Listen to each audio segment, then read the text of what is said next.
다음 또 손 후보께도 여쭙겠습니다. 그 정계 복귀하실 때 제6공화국 대통령이 되는 것은 의미가 없다고 말씀을 하셨습니다.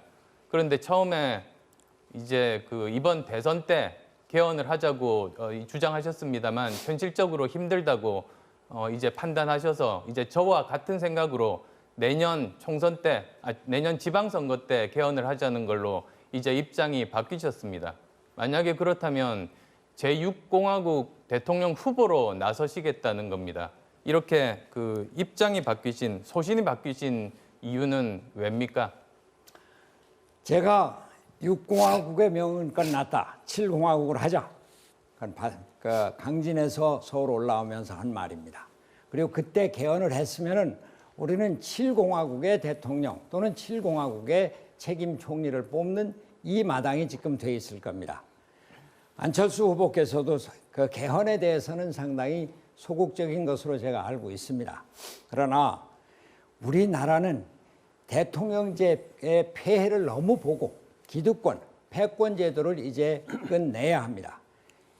지금 현재로는 6공화국의 헌법에 의해서 대통령이 됩니다만 이 대통령은 7공화국을 만들기 위한 대통령입니다. 이 대통령이 7공화국 헌법을 만들고 그것에 따라서 정치 체제를 개편하고 그리고서 7공화국을 시작을 하게 될 때 저는 지금 6공화국의 대통령이 아니라 7공화국을 준비하는 대통령이다 이런 말씀을 드립니다. 예, 저는 개헌에 대한 입장 분명합니다. 개헌 반드시 해야만 합니다. 그런데 여기서 우리가 생각해야 될 부분이 있습니다. 우선은 국회 내에서 합의를 이루어야 합니다. 거기에 시간이 어느 정도 필요합니다. 그리고 그 이후에 국민들의 공론화 과정을 거치는 것이 반드시 필요하다는 말씀 드리고 싶습니다. 왜냐하면 지금 현재 국회에서 통과된 것 그대로 국민이 받아들이라 이럴 수는 없습니다. 지금 물론 수십 년간 시민사회를 대상으로 해서 여러 가지 논의가 있었습니다만 일반 국민은 아직도 그 내용을 잘 알지 못하십니다. 이제 이번 비폭력 평화혁명을 통해서 국민들의 눈높이는 매우 높아져 있습니다. 따라서 저는 이번 개헌이야말로 반드시 국민들의 공론화가 필요하다. 그래야 그 헌법이 우리 손으로 만들었다는 자부심을 가지고 존중할 거라고 생각합니다. 박 후보께 시간이 얼마 없습니다만 여쭙고 싶습니다. 재벌개혁 구체적인 방법이 있으십니까? 네, 짧게 답변. 지배구조와 소유권 남용하는 또 하청기업을 후려치는 그리고 R&D 자금을 물쓰듯 쓰면서도 새로운 4차 산업혁명에 제대로 대비도 하지 못하는 그래서 효율적인 기업 정책으로 이런 문제점을 해소하고 4차 산업혁명을 대비하도록 하겠습니다.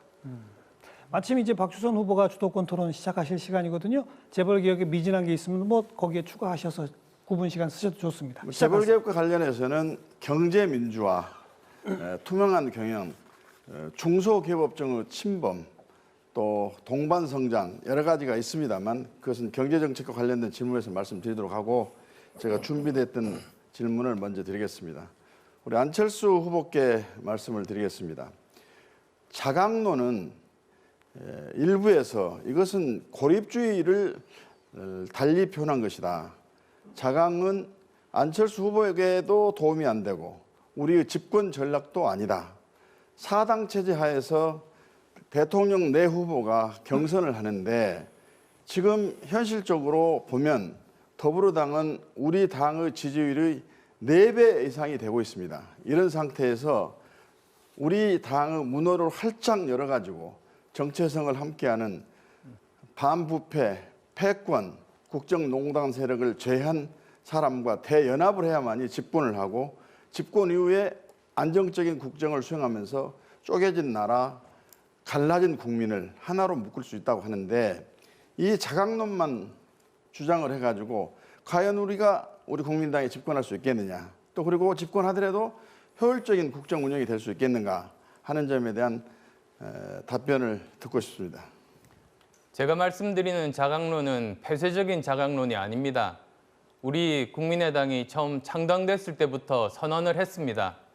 우리 국민의당과 뜻을 함께하는 모든 분들이 함께 입당을 하셔서 함께 공정하게 경쟁하고 그래서 우리 국민의당 중심으로 정권 교체를 이루고자 말씀드렸습니다. 그것은 처음이나 지금이나 저는 동일하다고 봅니다.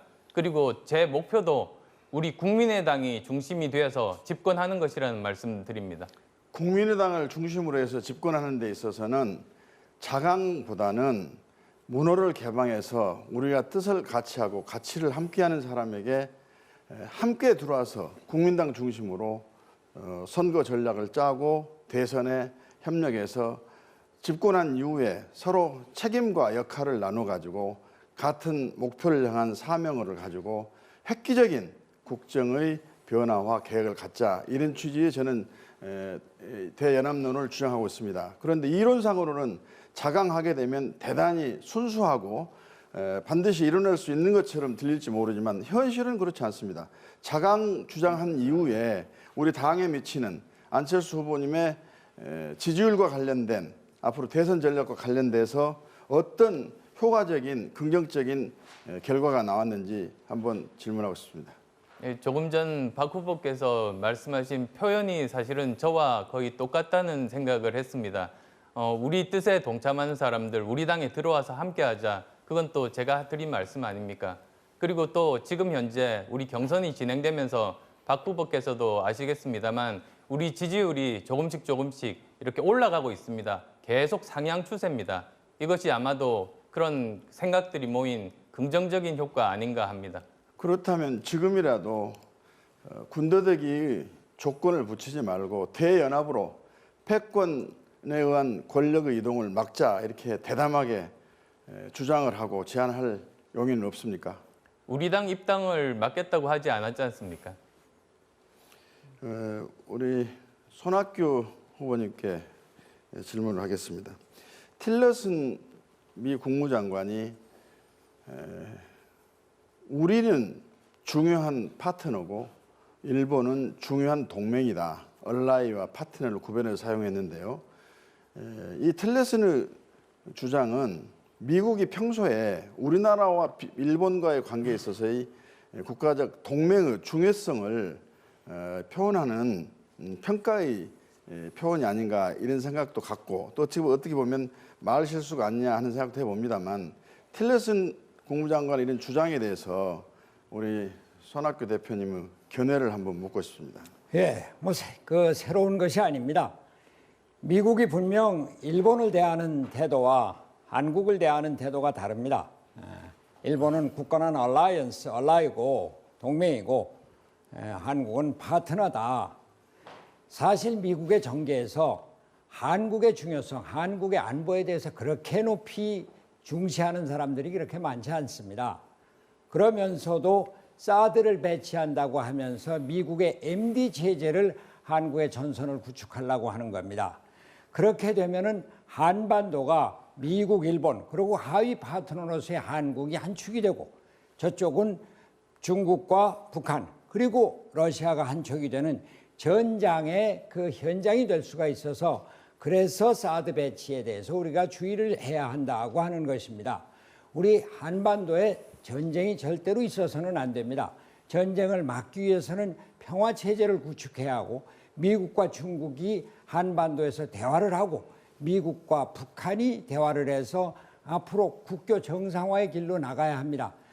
남북 교류 협력을 통해서 우리의 경제적인 교류의 기회가 북방으로 연결될 때 북한의 개혁 개방을 우리가 기대할 수 있고, 그것이 한반도 통일의 기반이 될 것입니다. 네. 안철수 후보께 다시 질문하겠습니다. 우리 정치권에서 현재 새정치를 이야기한다면은 안철수 후보를 빼놓고 할 수가 없습니다. 새정치의 아이콘, 대명사라고 할 수도 있습니다. 새정치는 계파를 불식하고 패권을 배제하고, 그리고 세과시, 줄세우기 등의 구태 정치를 막아내는, 그래서 우리 스스로 이런 것으로부터 자유스러운 정치를 하는 것을 이야기합니다. 우리 국민의당은 더불어민주당의 문재인 패권, 계파 때문에 당의 발전이 없고 집권이 불가능하다 하는 비판과 주장을 가지고 대안정당으로서 출발을 했습니다. 우리 당은 새 정치를 표방을 했기 때문에 아까 말씀드린 그런 구태의연한 구태 정치를 해서는 안 됩니다. 근데 며칠 전 안철수 후보 캠프에서 현역 의원들이 캠프에 여러 가지 경선과 관련된 직책을 가지고 있는 것을 발표를 했습니다. 즉 경선이 아니고 선거대책본부라고 한다면 당력을 집중해야 되기 때문에 모든 역량이 있는 의원들, 위원장들이 함께 해야 됩니다만 경선은 아주 공정하게 치러지고 가장 본선에서의 경쟁력 있는 후보가 누구냐를 가지고 따져야 할 텐데 이런 현역 의원 줄 세우기는 안철수 계파가 생겨난 것이 아니냐, 또 구태 정치가 아니냐, 이런 비판이 강력하게 제기되고 있습니다. 이에 대한 시정도 요구를 하고 있습니다. 이 점에 대한 안철수 후보님의 견해를 묻고 싶습니다.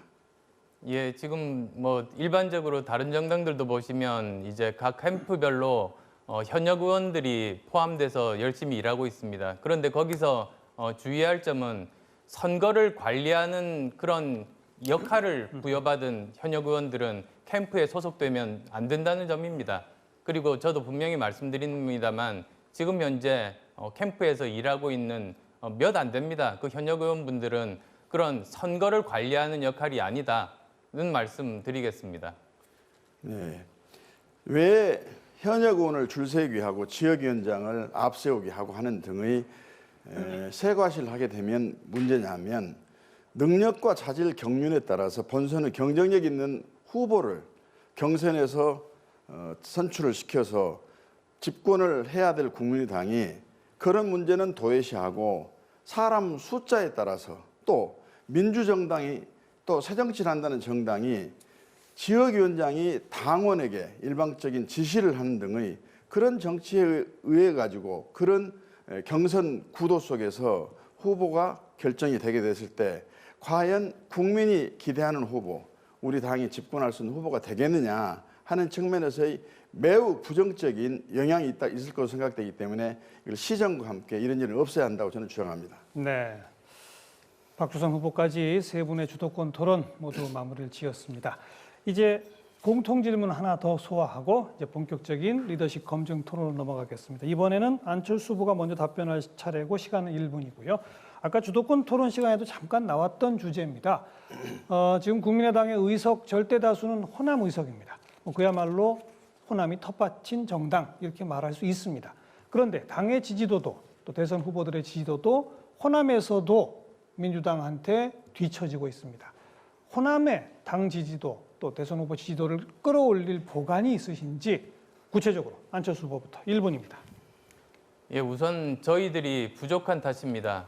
그렇지만 또 저희들 나름대로 열심히 노력한 가운데 작년에 총선 직후에 국가에서 리베이트 조작 사건이 정권 차원에서 있었습니다. 물론 이런 것들 모두 다 이제 1심에서 모두 전원이 무죄 판결이 났습니다만 저희들이 더 열심히 노력해야 되겠다는 생각이 듭니다. 특히 이제 국회 활동 과정에서는 의원들 숫자가 어느 정도 영향을 미칩니다만 이제는 대통령을 뽑는 선거입니다. 그러면 어떤 당이 집권해도 여소야대가 됩니다. 그래서 이제는 그 대통령이 될 사람이 얼마나 협치를 잘할 수 있고 통합의 리더십을 가질 수 있는가, 그 문제로 귀결이 됩니다. 거기에 정말 적합한 후보가 될 수 있도록 노력하겠습니다. 박주선 후보 1분입니다. 호남의 문제를 가장 잘 알고 호남의 문제를 해결할 수 있는 능력과 자질, 경륜, 그리고 평소에 믿을 수 있는 그런 사람이 호남으로부터의 지지를 받게 된다고 생각합니다. 호남의 지지는 우리 대한민국의 정권을 바꾸는 데 있어서의 절대적인 필수 요건입니다. 또 호남은 전략적인 선택을 통해서 호남이 참여하는 대한민국의 통합과 협치를 반드시 이루어내야 할 주체 중에 한 부분입니다. 그런 측면에서 이론과 주장만 가지고 호남의 민심을 끌어당기는 것은 이제까지 과정에서 여실히 드러났습니다. 이제는 호남의 자존심을 살리면서 호남의 문제를 해결할 수 있는, 그리고 호남에게 거짓말하지 않는 그런 후보가 이번 호남으로부터 지지를 받게 되고 그 후보가 정권을 창출할 것이다. 저는 그렇게 생각합니다. 손학규 후보. 예. 1분. 저는 이제 호남인 스스로의 결단이 필요하다 이런 생각입니다. 제가 호남에 있으면서 호남이 소외되고 또 차별받는 데 대한 한이 많다는 말씀을 드렸습니다. 그러면서 그래도 영남 사람이 힘이 있으니까 영남 사람을 우리 호남하고 이렇게 연결을 해서 정권을 만들면은 그래도 좀 낫지 않을까 이런 의타심들이 있습니다. 저는 이거 버려야 된다고 생각합니다. 호남이 스스로 독자적인 그 지분을 갖고 그리고 정권을 만들어야 된다.